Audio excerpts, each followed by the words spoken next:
Hello, everyone, and welcome to PLP Pathways webinar number 4. I am Lindsay Hallman, a PLP Pathways contributor and a middle-level educator at Essex Middle School.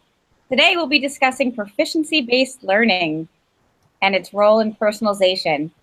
Before we begin, we of course want to thank the Middle Grades Collaborative and the Tarrant Institute for Innovative Education for supporting this work. Now, I'm hoping that the panel can introduce themselves. Hi, everybody. My name is Kevin Hunt. I'm a 5'8" generalist at Williston Central School. I'm Maura Wheeler. I'm the proficiency-based learning coach at Lamoille South Supervisory Union.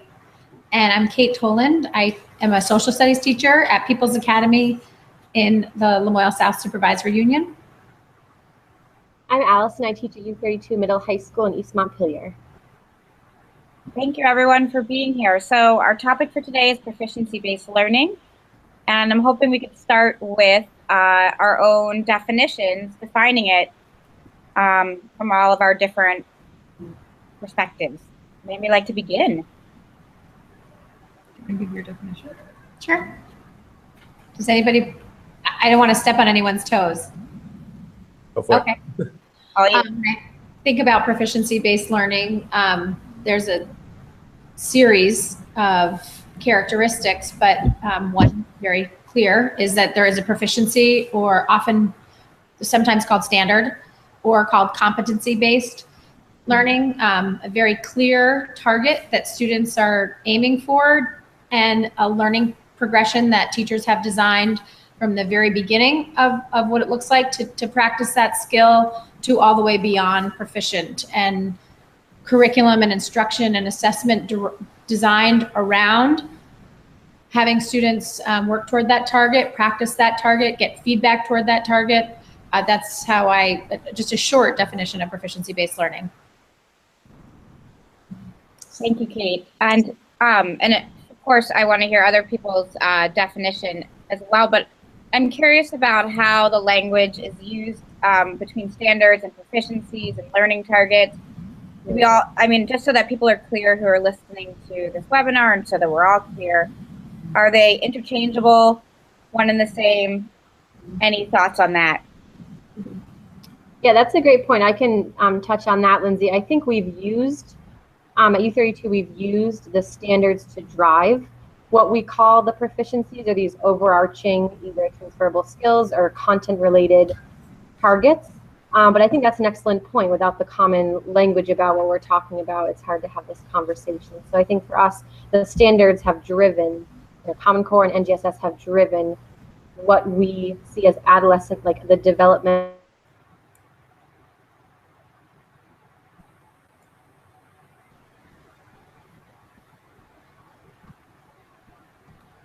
Oh, I can't hear her. I've lost you. Allison. We lost you a little bit, Allison. Do you want to repeat that? Oh, can you hear me now? Yes. Yes. Okay. I said that the Common Core and NGSS set of standards appropriate within certain bands of students have been used by us to drive what we see as these targets, as Kate said, or the proficiencies. That's the relationship that I see, but I do understand that different districts have used those terms differently. I think that makes it really clear. So, we all are, aligning our curriculum around the Common Core, NGSS, and then C3 eventually as well. And so those are the standards. And then as we look at the transferable skills and the content area proficiencies from the AOE, and that's where we come up with our learning targets or learning scales. Is that right? Seem to fit?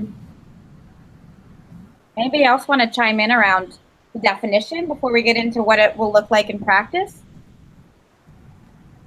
I agree with what you were just saying, Lindsay. I think, and Allison, that you have like the standards-based learning piece, which is you're assessing and grading toward the standards, you're just referring to the evidence of standards.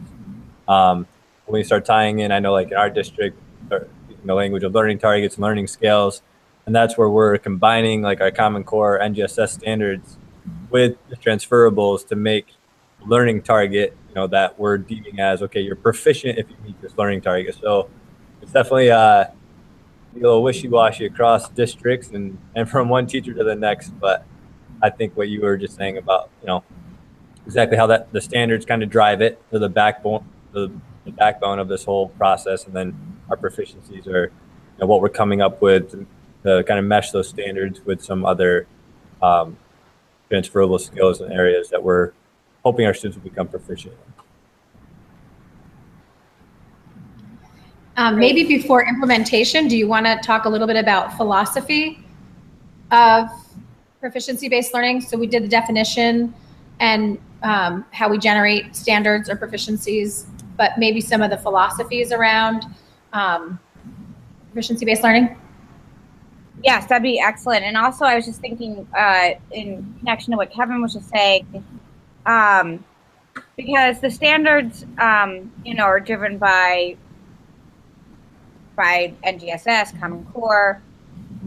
We have our transferable skills and our proficiencies under the content areas from the AOE. But then I wonder, these learning targets, and this gets into philosophy, Kate, so hang with me. That's fine. Yeah, the scales and targets, I feel like, is that where as a practitioner, that's where we have autonomy to determine the language and what seems to fit for our particular group of students at the time? Yeah, I'd say that makes sense. And the work we're doing within our PLCs and the subcommittees within a school. Yeah, I think I would agree with that. So let's talk philosophy. I would too. You want to give us some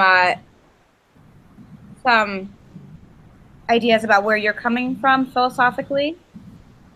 Well, I think the original language of the legislation, like there was an introduction, Act 77 that was published a while ago. I don't even know if it's on the site anymore, but really talked about the locus of control being with the learner and the learner really understanding where he or she is in relation to the target, and that feedback, constant feedback and dialogue between teacher and student around where he or she is and then where he or she needs to go next in order to get there, and that teachers are differentiating instruction based on where students are, and implied in, especially in the middle grades work that you all have been doing in Vermont, is the 3 pillars. That personalization is a really important part of how you design proficiency-based learning, and that student voice plays a role in it. So I think those are some other significant differences from traditional or non-proficiency-based learning. Yeah, no, I think that is an excellent way for us to be shifting in our thinking, because and maybe I think that's an important aha for everyone, that the learner, I love that idea of the locus of control, and I do recall that language too, Kate, and that the whole idea of the targets is that we are designing them with our learner in mind so they can understand where they are, where standards are very jargony and teacher language. These targets should be in, we talk a lot about these I can statements and, to what they are demonstrating or working towards demonstrating proficiency in, and can also align their evidence with. So I really appreciate you adding that, the philosophy piece. Can we see that across the board? Does that seem like the direction that our schools are moving in, with the learner really at the center around these proficiencies?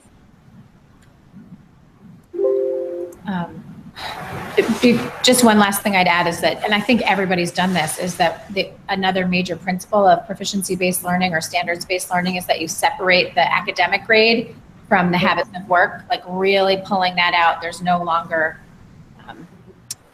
and the other piece about multiple practice, and it's no longer about an average, it's the last attempt or the last and best attempt at learning, rather than an average from the first time that someone didn't know anything about whatever they were working on.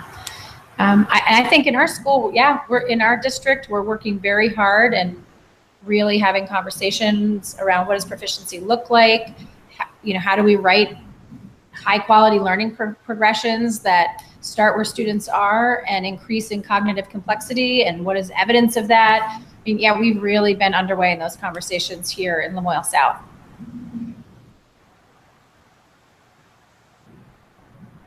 How about you guys? What look like for you? So we're doing a very similar thing.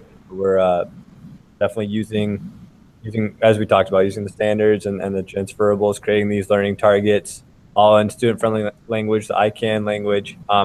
What's been great is the whole district is definitely behind it now. I know the team I work on, they've been standards-based since they started back in 1990. So it's actually I've been very fortunate that this is the only system I've known in terms of grading and assessing and learning.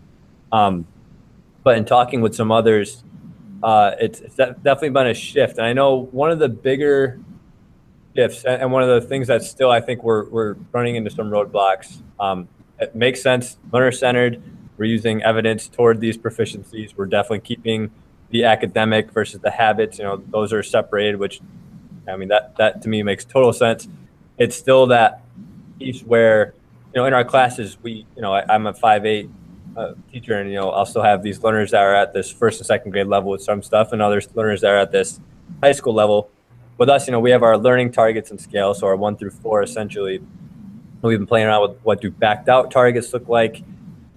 What's it look like if a student's not even on the scale yet? Because we're really trying to gear writing our learning scales, so it's all in positive language. It's all ICANN language. It's never what students are missing, but it's, I always picture if I'm assessing or asking for some work and I get back work, like this is what the 3 looks like. Here's what's on the 2, here's what's on the 1, here's what's on the 4, and kind of writing the scales that way. But there's still like that piece of, what do you do with those kiddos who aren't even on the 1 yet? And it's an ongoing conversation that we're having. I'd just love to hear some other feedback about how other schools are tackling kind of the idea of, we call them backed out targets, but it's like, again, how do you report on those? How do you communicate those with families, with the learner, just to make sure that everybody's on the same page? So I can talk a little bit about what we're doing as a system here. So the first thing is really thinking about, is it an accommodation or is it a modification? Mm-hmm. So are you accommodating the student? Are you differentiating in some way to help them reach that target that's on the scale? So maybe it's providing them with a different piece of reading or assessing them in a slightly different way. Maybe their evidence looks a little different.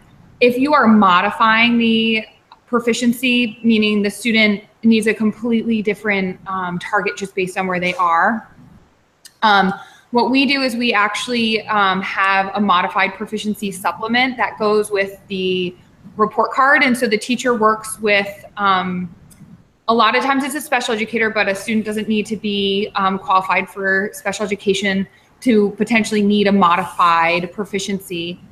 And it wouldn't be across the board. So maybe it's just a reading comprehension piece, or maybe it's speaking and listening because that's the area that they are needing to work on. And so that proficiency is then modified through some modified instruction. And in the report card, we do identify that that was a modified proficiency, and we provide a supplement really clearly articulating that student's goal and where they are in their progression to meet it. And so it makes it more meaningful and for the families, the information that they're getting, but it also helps that student know where they need to be or where they should be. And so they do see themselves in this process. And so and that is a development, and we're still in the process of doing that. They did go home in our first proficiency-based report cards, but it is an ongoing conversation, and knowing that we need to be really more clear too about what we're expecting for students, where students are. And it's not for, it's really based on the specific proficiency, not everything. But I do think when we write that getting started, or that first, the 1 at the beginning of the scale, it can be the hardest, in my experience, the hardest spot to write, because you really do want every learner to at least see themselves there. It's very important. And so really thinking about, where do we begin in this skill progression, and established like multi-year band with some grade specific language, it can be really helpful to just look at the K-12 continuum and try and piece together what the skill development really looks like over the vertical continuum. Yeah, because I mean, it definitely seems like common practice that differentiation, modifying lessons, or giving scaffolds. Yeah, it's been that reporting piece, because, and one of the biggest changes for us on Swift House has been our new report card, which is for the whole district. We're using Jumprope now. We do something separate from what others have done, and we do a lot with students doing self-assessment and a lot of narrative in terms of leaving comments for every unit and for every class that we do, and not just relying on the assessment grade, as you will. But yeah, it's been that kind of challenge of if we're modifying assessment or giving something maybe that's less rigorous, or in terms of like depth of knowledge, like we're not all the way up that DOK level or those charts there. Communicating that so it makes sense to the learner, because we're still communicating with them like here's where you are in your learning, but we don't want to. We also do being mindful. We don't want to falsify a report and have them be like, oh, look at me, like I'm reaching a 3, but is it the same level of rigor that it's I guess it's that piece that we were looking at. Well, and I wanted to tag along, because I think with the proficiency-based systems, like we also use Jumprope, and I think that there is some real there's just areas that don't allow you to communicate the things that you like. For instance, if something's modified or they're working towards something and they're not quite there on that scale yet, like we don't have the system that you all have, Laura, which sounds really spectacular with the reporting. But the things with Jumprope is that you really can't provide a lot of like any kind of extra information beyond just that specific proficiency. And what I'm finding, and I've found it for years, because we've been using Jumprope for a number of years now, is that it does average their proficiencies. And that is just like, that gets under my skin, because there's no way to, as many times as I say, don't look at it as an average, it's still showing up as an average, a 3.4, and so it's very frustrating, because I feel like our reporting tools to our community and to the families this is a brand new system for them as it is,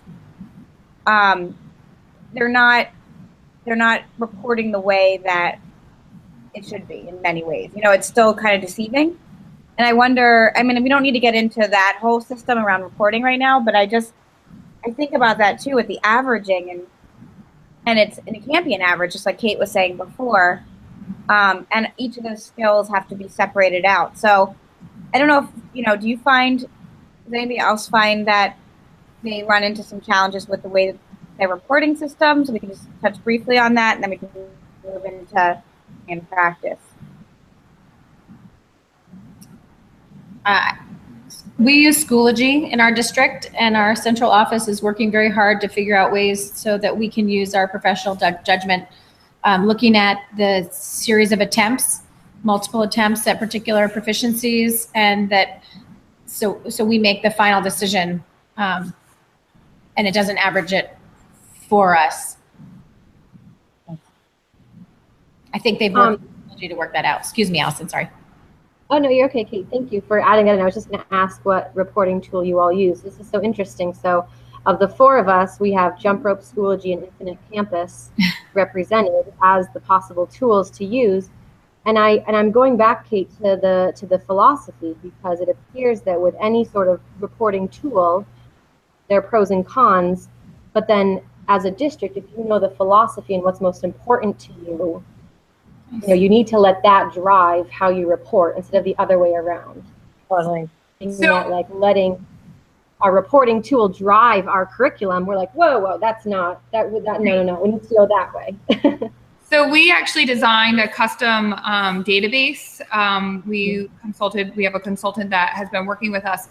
And one of the challenges is every step of the way, we keep coming back to our philosophy and saying, does this align with our philosophy around PBL? So there are definitely areas of our system that we need to work to create more sort of efficient work processes for our teachers, but it's very difficult to honor the philosophy and also meet the needs of communicating with parents, being efficient, those different pieces, because there aren't really tools out there that really honor that mastery judgment on the part of the professional, the teachers. Yeah, and so that, I mean, I think that is that's like a point that we probably need to continue working on as a community of practitioners and systems, because I love that point that Allison just made around the philosophy should be driving in some ways the tool, and I think we forget that step, and that is why it was so important, Kate, that you reminded us we need to talk about the philosophy of, but then we have this tool, and that's our public face, and for families it's misleading and it's not transparent, and it's not until you really can talk face to face at a conference, and I feel like that's far and few between, as much as we would like to conference with families more and learners, but it'll be interesting to see as we move in this direction and continue how the tools will adapt to our needs. And it sounds like Maura and Kate, you guys are already really digging deep into that, so thank you for sharing that. I think we should probably move into what does it look like, what does proficiency-based learning look like in the classrooms and in practice, now that we've gotten our philosophy and what it is, defined it. Can I just add one last thing about the reporting, just quickly, that one thing I've been reminding myself when I worry, oh my goodness, this is how it looks in Schoology, or it's not perfect in Schoology, is that we have relied on progress reports and grades to be the one way we communicate with families and students about learning, when really we need to open that up, and we need to be communicating way more often about how students are doing, and figuring out those ways together will be very exciting. And for families to be looking for more ways, and for students to be, student demonstrations, and how learning demonstration changes. And I think that there's lots of people in Vermont working on that, and it's pretty exciting. I think that's what's been one of the hardest things for us, because until Jumprope, we never gave a score. We always use language like novice, apprentice, practitioner, scholar, which again, they're just substitutes for what a 1, 2, 3, 4 would be. But we use Google Docs really as our report card. We put our standards down. We give, what we're assessing them to the standards, and then right next to it, the students would assess themselves, and we both leave our feedback.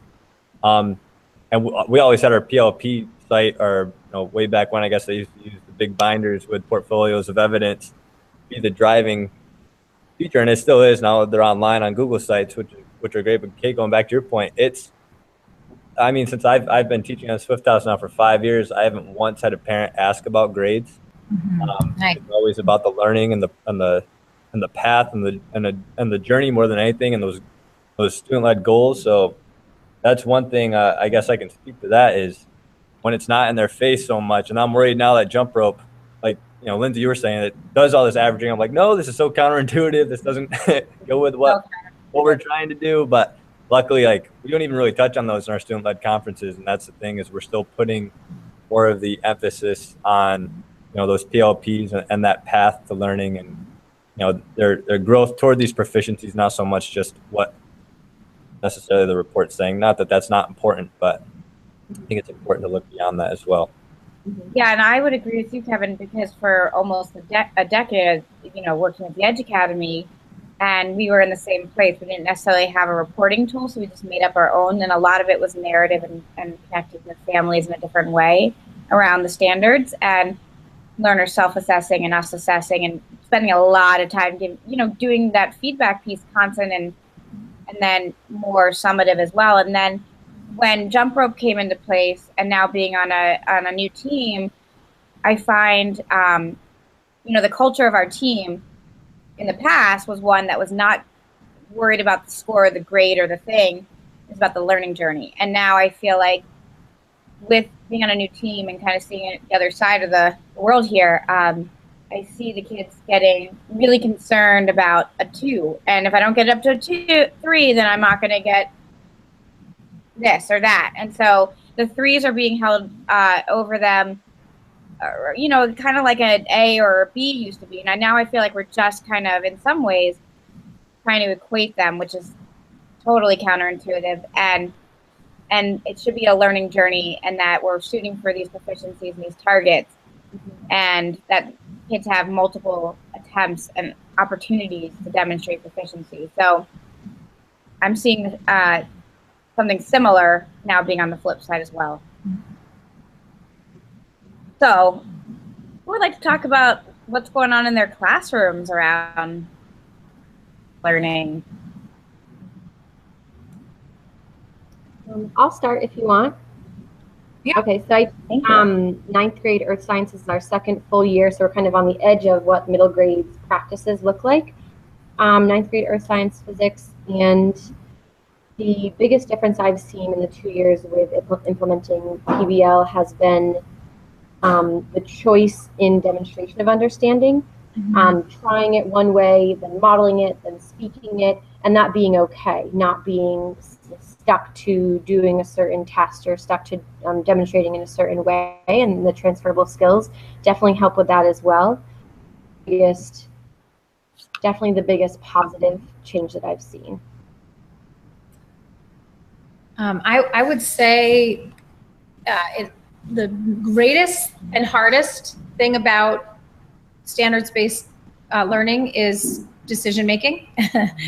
I think that I love learning and I love everything and I want to teach everything, and I think proficiency-based learning forces me to focus very, very specifically on what we're learning, not to the point of dry, boring, nothing else is happening, there's no context, and then we're just hammering away at this one skill. But it really helps me be mindful about these are the outcomes. This is what I've chosen. This is what I'm prioritizing. And really working with students to communicate about that, and also say, what do you think? You know, tweaking based on their feedback, but then really going for them and using the content to practice very, very clearly. I think it's made me much more clear about my goals and how every learning opportunity that I provide for students works toward those goals. And then also as well to think about demonstration of learning, that it's about the skill, it's about this skill right here. It's not about the product or the performance. It's really about this skill. And so it's been helpful to be so clarifying. Yeah, I would completely agree with you, Kate. I feel like I think we're similar in our approach at, like, you know, everything's connected and, you know, we want to do everything. And so I feel like now I have a lot of clarity as a practitioner too around this is, you know, like when I start one of my, you know, mini lessons, I have a learning target and it's posted and it's clear and it's, you know, and I'm clear and everyone's clear and we're all on the same page and we're using the same language over and over again.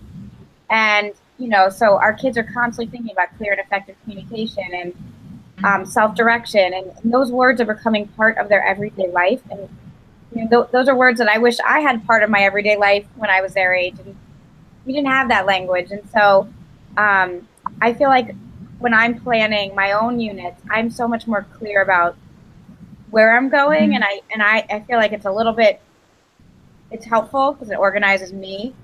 And it's also freeing in many ways too, because you don't feel like you have to be here and there and everywhere and doing this whole thing, but you can really focus in deeply still with what Allison said, providing choice for how they demonstrate their learning in many ways. So I find it to be extremely helpful in the classroom.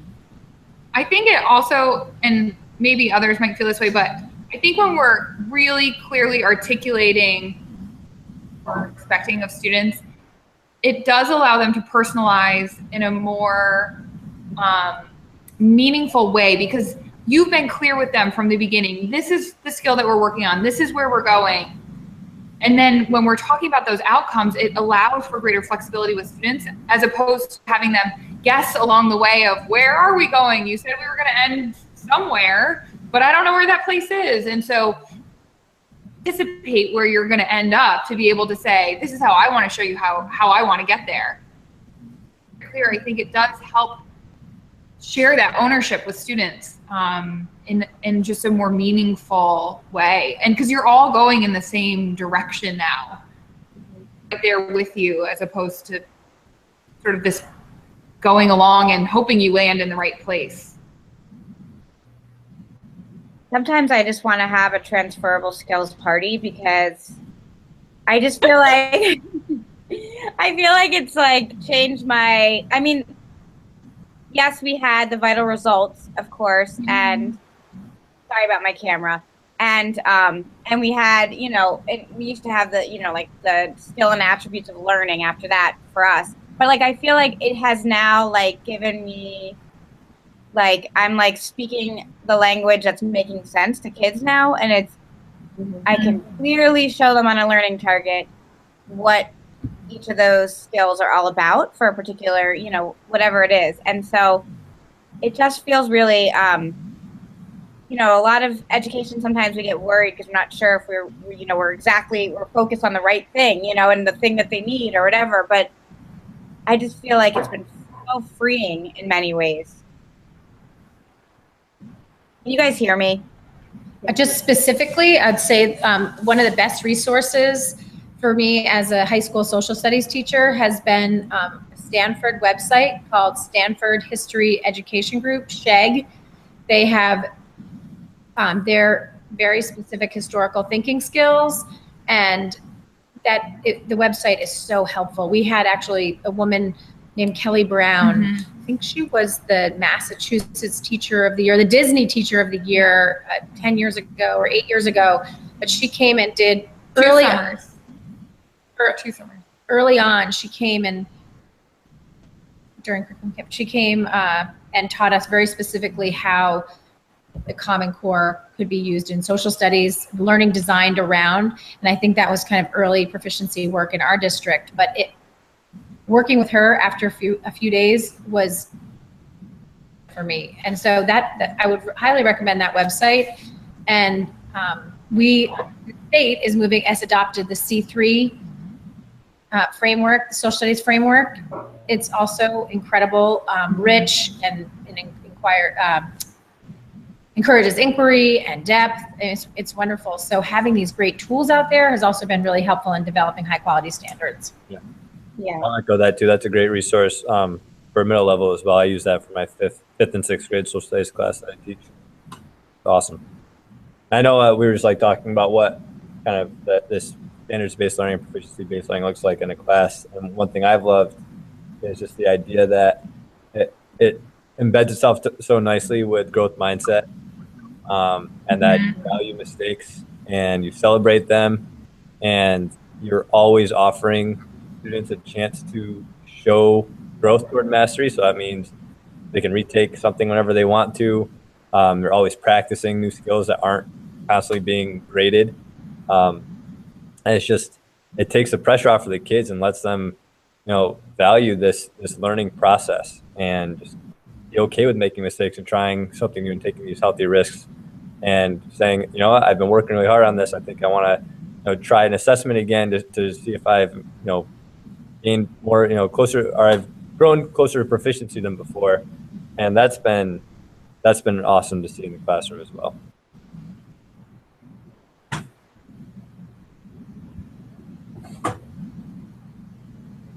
Go ahead. So let's see. How would we touched upon, I don't know if anybody wants to chime in more about proficiency-based learning and practice. This is such a rich conversation, and maybe I'm just feeling like I'm gonna have so many takeaways right now. But we talked a little bit about communicating proficiencies to our communities, families, the larger community, and I wonder, you know, we talked about the tool. So besides the tool, what are other ways that we can communicate in a way that's transparent and clear and, you know, still allows for, you know, an open conversation and dialogue, knowing that this is not necessarily a model that our community clearly understands at this point. Just one thing is linking to my website the targets and scales so parents can look too. Just, you know, making those available to parents and talking to parents about that. Yeah, we're always trying to use, whenever we post any sort of assignment, like you're saying, put the scales right on it.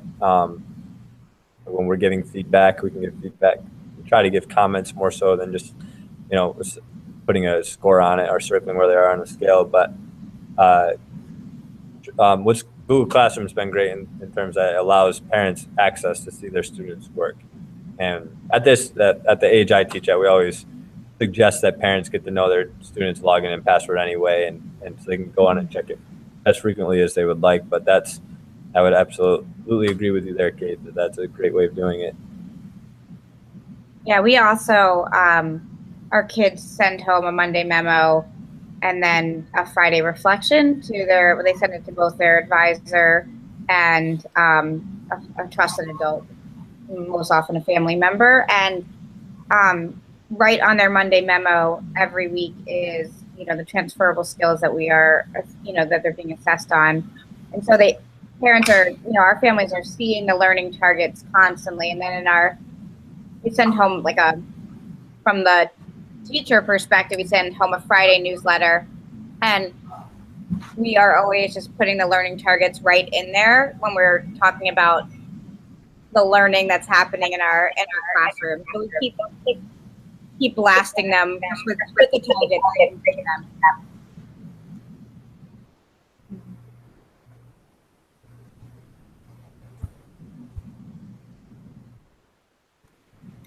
I'll piggyback.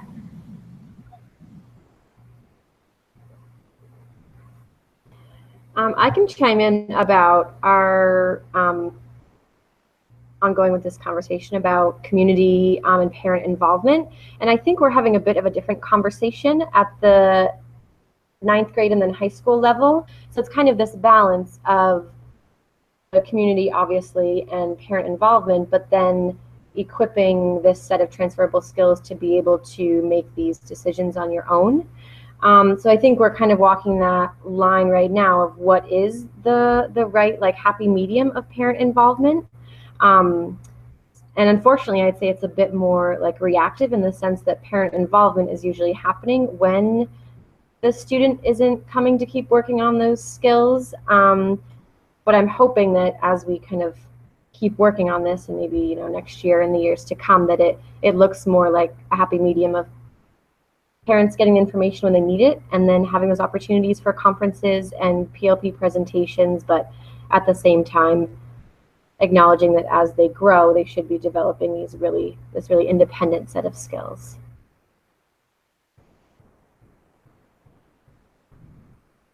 What feedback have folks received from families around proficiency-based learning? And I know I keep freezing my camera, but I'm hoping you all can hear me.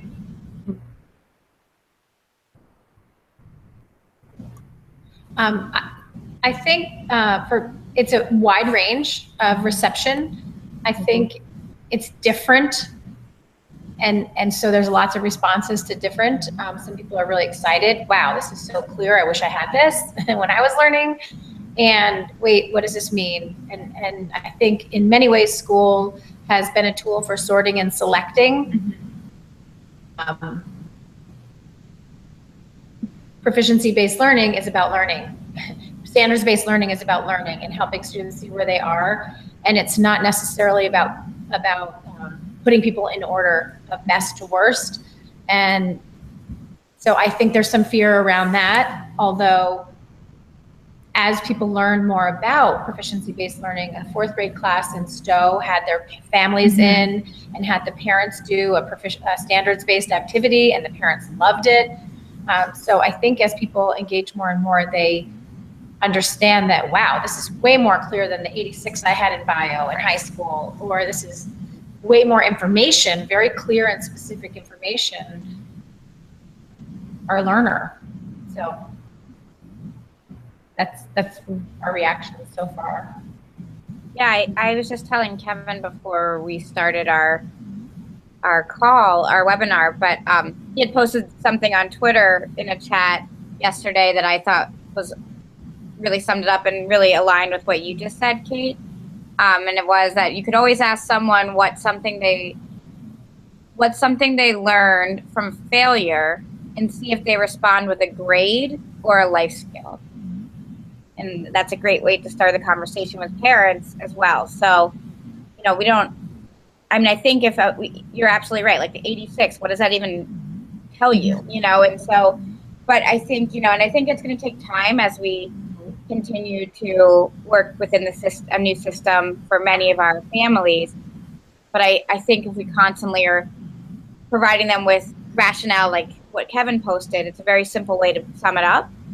I also think about, did you all read Rebecca Holcomb's editorial? I think it was in the like Time Argus, and then I think it's been out in like the social media world in response to a teacher who had some thoughts on the negative parts of proficiency-based learning, and her response I thought was very brilliant. I don't know if anybody has comments or thoughts about that.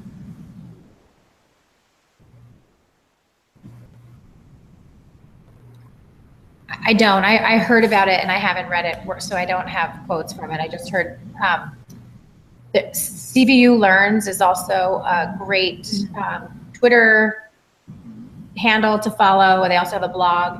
And one of the things that they published recently was about about standards, like what are the challenges and what are the responses to those challenges. So I think it was similar, but I did not read her memo yet. So does somebody else want to? You can find it on the AOE website. Yes, it's definitely on the AOE website. I'd highly recommend it to anyone who has not seen it. It was just a really clear take on why this is the direction that we need to be going in, and why it's going to help our learners in the future and our learners now. And I just thought it was just a really great response. And I mean, that's, you know, it just gets at the fact that not even all of, you know, our practitioners are even buying in at this point to proficiency-based learning, and it's going to take time. And so, you know, I think just reminding people that it does take time and change takes time. And some people like Kevin have been doing this kind of work for many years, and in some systems, you know, like that's just been the norm. And in many systems, it hasn't been the norm. And there's still schools that give grades, you know, in our state. And so it does take time to move into the proficiency-based systems structures. Any other final thoughts or tidbits I think that people want to share? one of the pieces, just, you know, we were talking about earlier about communicating with students about what proficiencies we're working on and being really clear with our students. I think that is the essential piece. Someone should be able to ask the students, you know, what are you learning and why are you learning about it? And they should be able to really be able to, you know, one of my hopes is that students can articulate that. And I think, you know, making sure that we're being really clear with our students is going to help our families and our communities really start to understand the power of this work. You know, as we're thinking about communicating, I think that's a really key piece in this work. I would just say, I was talking to Stan Williams, who's a teacher at CVU, and he was saying that we need to constantly, yes, we can define our proficiencies very, very clearly, and we always want our students to go beyond where we are. So setting that trajectory so high so that, you know, if I guess that his quote, I think, was something like, if we want students to learn everything that we know, then we're in trouble because look what we did to the world, or just we want students to go way beyond where we are, and to set them up for that, and just remind to be creative and exciting and engaging with our trajectories of our learning progressions. And I thought that was very inspiring. Thank you for bringing that up, Kate. That's often come up. What you're describing has come up when we've been talking about special education as well. So we're talking about like backing out targets, but there is an equally like hungry group of our students that need those really advanced targets and need to be pushed. So kind of that like, and then this just goes back to the other pillars, right? If you personalize and you go with your goals and your strengths currently now in your growth areas, everyone is going to be moving up, regardless of where they start. And I know. All right, go ahead. Recently, I just went to the Rick Wormley conference, which he's incredible. If you ever get a chance to attend any of his workshops, he was one of the first presenters I saw when I was brand new in my teaching career, and I just saw him again 2 weeks ago, and it was fantastic. One thing that really stood out that he said, and for anybody that's watching this that maybe isn't involved yet in a proficiency-based or standards-based learning or grading or assessing, he said just try something. The worst thing you can do is want to do something and let something get in your way. It's like, even if it's just one little thing, like the way you're doing a lesson or assessing just one piece of work, it's like, try it and see what happens, and let that start a fire a little bit. That definitely encouraged me, because I left there with so many ideas on, you leave these conferences being like, where am I going to start? How am I going to do all this? But I just kind of picked one. I said, I'm going to try that next week and just see what happens. And it's going to be messy, and that's got to be okay, because that's where a lot of times that's where the learning and some of the best, most authentic learning happens. So I would definitely leave that. Does anyone have a super exciting proficient with distinction, or a level 5 or a level 4, whatever your top level is? Anyone have really exciting performance indicators that you want to share? I'm just thinking, like, I'm teaching foreign policy right now. Students, the starting is I'm beginning to learn about what foreign policy even is. And then the proficient with distinction is that students make foreign policy recommendations to their own or other governments.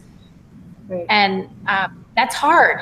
And they're trying to, not just random willy-nilly recommendations, but based on evidence and based on understanding the context of the situation. And it's been really fun and exciting. So I didn't know if other people wanted to share some awesome performance indicators. Well, I think that's an important piece, that you just, both Allison and you, Kate, hit upon, is that that proficient with distinction, or whatever you call it, expanding. And so what I've noticed in that expanding area is that kids, will take something that we've worked on and then they'll continue working on it. And it's really that call for action in many ways and making change in their community. So I think that, you totally have, I'm curious to see if you have any students that are, going to that place where they are going to inform policy. But I have had a number of students who just did a climate action project, and a lot of them have just, they've taken their projects to the next level, where they're going to continue working on it throughout the remainder of the year to really see some change within our community. And so there's kids that are showing proficiency. They did what they did their product. They made their public service announcement. They, close that chapter. And then there's the kids that just get so deep into these projects, and they do see that there is a call for action, or they want to make change, and it takes it to the next level. And I think, the C3 standards, I'm not, extremely familiar with them, but I know some. And then I know the next generation science standards very well. But in both, there's a call for action, and there's they're asking kids to do something with their, with the skills and knowledge. It's like, it's not just like sit there and take it in. It's like, do something, because now we need to make change. I mean, this is the time that change needs to happen, and you need to apply these skills in a really relevant way. So that was my soapbox, sorry. But Kate, I'm curious just to see if any of your students are excited about that opportunity to really inform policy. Well, I can share, I don't know where this lives, but I'll share links to their work anonymously in the next month or so. Awesome. Yeah. Oh yeah, go ahead. Maura, were you going to say something? Okay. No. Since I'm a frozen face, I don't know, does anybody else want to chime in on that last piece around expanding opportunities? We call them expanded learning opportunities, and we try to, really push that out as much as we push out the other part of it, making, modifying and differentiating to meet the needs of our more struggling learners. So I don't know if anybody else has anything they want to say before we move into some announcements and then close our webinar. Okay, so just a couple of things coming up, and I'll share a couple, and then if anybody else knows of other that are coming up, please share. Our next webinar is January 18th, and curriculum, so we hope folks will join us for that one. Saturday, January 27th at the Davis Center at University of Vermont. This conference will be held. It's an all-day event. It's wonderful